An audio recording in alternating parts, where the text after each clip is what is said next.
Brady made Belichick. I would have to say that just because Belichick was hired in 2000 for the New England Patriots, right? We had Drew Bledsoe, who was drafted in 1994, first-round pick. He took it to the Super Bowl with Bill Parcells, but he didn't do anything. His first season, he was 5-11.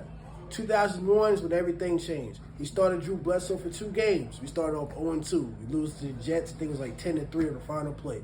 Tom Brady's first win was against the Indianapolis Colts. It was 13-44.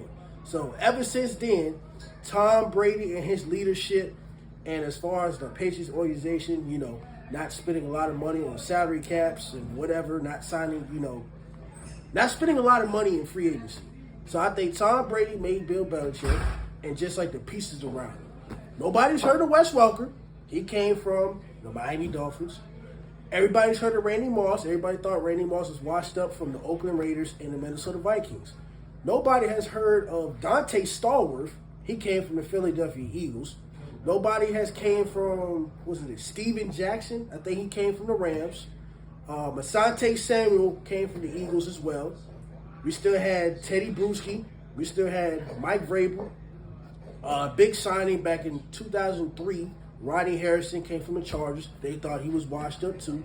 So we had little bits and pieces that came together. But Tom Brady made Bill Belichick.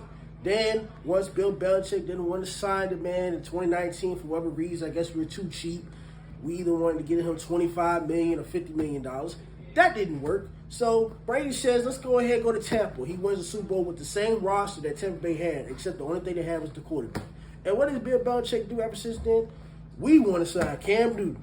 Cam Newton was awful, 79 record.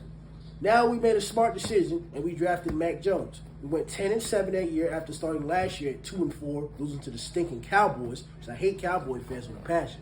But we made the playoffs, but we lost to Buffalo twice. I don't like that. This year, Mac Jones turns the ball over a little bit too much.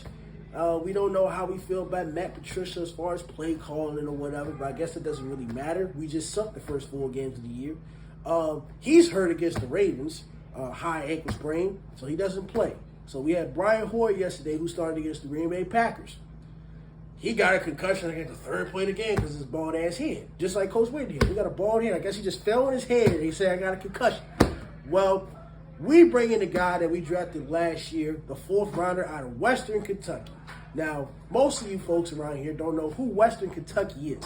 Bailey Zappi out of Western Kentucky, a 4th rounder who was our 3rd straight quarterback, probably our last quarterback, because Jacoby Myers, who is on our team as a wide receiver for the New England Patriots as well, was injured. So that was basically our last quarterback. I am proud of Bailey Zappi. He played very well, didn't turn the ball over, but I wish we were more aggressive from the play calling standpoint. Our defense did an excellent job in the first half. We got the pick 6, which was really crucial, and nobody thought we would be in it with the Green Bay Packers. But as far as what Belichick said in the press conference, we just got to finish in critical situations. We just did not get that done. So that's why we are 1-3 as the New England Patriots. And we are on to next week against the tough opponent of the Detroit Lions, who have put up 35 points a game within the last 4 games, and they have the same record as us. So we played them at 1 o'clock on Fox, and it's going to be a very, very tough matchup. So that's it.